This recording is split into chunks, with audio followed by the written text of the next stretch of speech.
ये सही है भाई।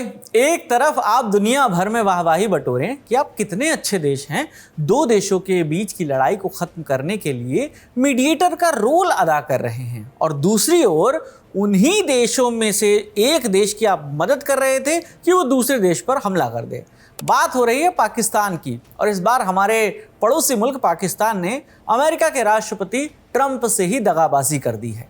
CBS न्यूज़ की रिपोर्ट में इस पाकिस्तान का जो डबल गेम है, इसका पर्दाफाश किया गया है। रिपोर्ट के मुताबिक जंग के दौरान पाकिस्तान ने अपने हवाई अड्डे पर ईरानी मिलिट्री एयरक्राफ्ट को पार्क करने की अनुमति दी थी। बताया गया कि अमेरिकी हमलों से बचने के लिए ऐसा किया गया था। CBS न्यूज़ ने अमेरिकी अधिकारियों के हवाले से लिखा कि ये विमान अप्रैल की शुरुआत में तैनात किए गए थे।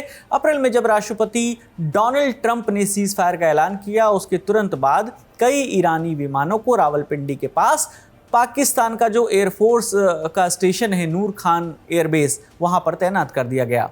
बताया गया कि वहां तैनात विमानों में ईरानी एयरफोर्स का RC-130 विमान था। ये विमान दुश्मन देश पर नजर रखने के लिए इस्तेमाल किए जाते हैं। अमेरिकी अधिकारियों का दावा है कि अमेरिकी हमलों से बचाने के लिए इन विमानों को पाकिस्तान भेजा गया था। हालांकि जैसा कि हर बार होता आया है, पाकिस्तान हमेशा अपने सच से मुंह फेर लेता है। इस बार भी उसने वही किया।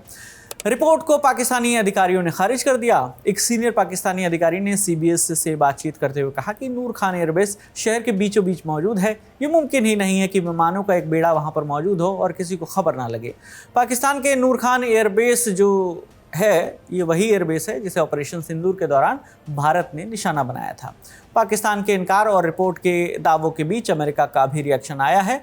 अमेरिकी सीनेटर लिंडसे ग्राहम, उन्होंने एक्स पर लिखा कि अगर ये रिपोर्ट सही है तो हमें पाकिस्तान की मध्यस्थता पर फिर से विचार करना होगा। ग्राहम ने आगे लिखा कि इजराइल को लेकर पाकिस्तानी रक्षा अधिकारियों के पिछले कुछ बयानों को देखते हुए यदि ये बात सच निकलती है तो मुझे कोई हैरानी नहीं होगी। सिर्फ पाकिस्तान ही नहीं, अफगानिस्तान पर भी युद्ध के दौरान ईरान की मदद का आरोप लगा है। रिपोर्ट के मुताबिक ईरान ने अपने नागरिक विमान अफगानिस्तान भेजे थे, लेकिन उनमें मिलिट्री एयरक्राफ्ट हैं या नहीं, इस बात पर संशय है। एक अफगानी अधिकारी के हवाले से CBS ने लिखा कि एक महान एयरक्राफ्ट काबुल में उतरा था, फिर जंग शुरू हो गई और ईरानी एयर स्पेस बंद हो गया। तब तक ये विमान काबुल हवाई अड्डे पर ही रहा, लेकिन जब पाकिस्तान ने अफगानिस्तान पर हमला किया तब इस विमान को हेरात एयरपोर्ट पर भेज दिया गया था। तालिबान के प्रवक्ता जबीउल्लाह मुजाहिद ने अफगानिस्तान में ईरानी विमानों की मौजूदगी से जो जुड़ी रिपोर्ट है उसको सिरे से खारिज करते हुए कहा कि तेहरान को अपने विमानों को वहां स्थानांतरित यानी ट्रांसफ़र करने की कोई आवश्यकता ही नहीं थी। CBS न्यूज़ ने ये रिपोर्ट ऐसे समय पर पब्लिश की है, यानी ये रिपोर्ट ऐसे समय पर आई है जब पाकिस्तान, अमेरिका और ईरान के बीच एक महत्वपूर्ण कड़ी की तरह काम कर रहा है। बीते दिनों अमेरिका ने ईरान को अपना पीस प्लान भेजा था। ईरान ने बताया था कि उसने पाकिस्तान के ज़रिए अमेरिका को अपना जवाब भेजा है, जिसे अमेरिका ने ठुकरा दिया है। अमेरिका और ईरान के बीच 28 फरवरी को युद्ध शुरू हुआ था। 28 फरवरी को अमेरिका और इजराइल ने मिलकर ईरान पर अटैक किया था। उस अटैक में वहाँ के जो सुप्रीम लीडर थे उस वक्त के, आयतुल्लाह अली खामेनी, उनकी मौत हो गई थी। तब से ही युद्ध जारी था। इसके बाद 8 अप्रैल को ईरान और अमेरिका के बीच सीज़ फायर हुआ।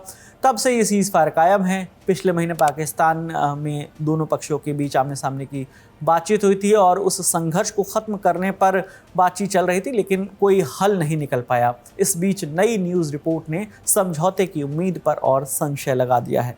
वैसे इस रिपोर्ट के दावे को लेकर पाकिस्तान का इनकार है। जैसे हमने आपको बताया, अफगानिस्तान की अपनी अलग कहानी है। इन सब के बीच में अमेरिका की नाराज़गी है। अब देखना ये होगा कि अगर रिपोर्ट के दावे सच निकलते हैं तो क्या इसका असर पाकिस्तान और अमेरिका के रिश्तों पर भी पड़ेगा। मामले में जो भी अपडेट होगा हम आप तक लेकर आते रहेंगे। आपके लिए तमाम जानकारी लेकर आई हैं हमारी साथी सुप्रिया। मेरा नाम विकास वर्मा है। देखते रहिए दी लल्लन टॉप। शुक्रिया।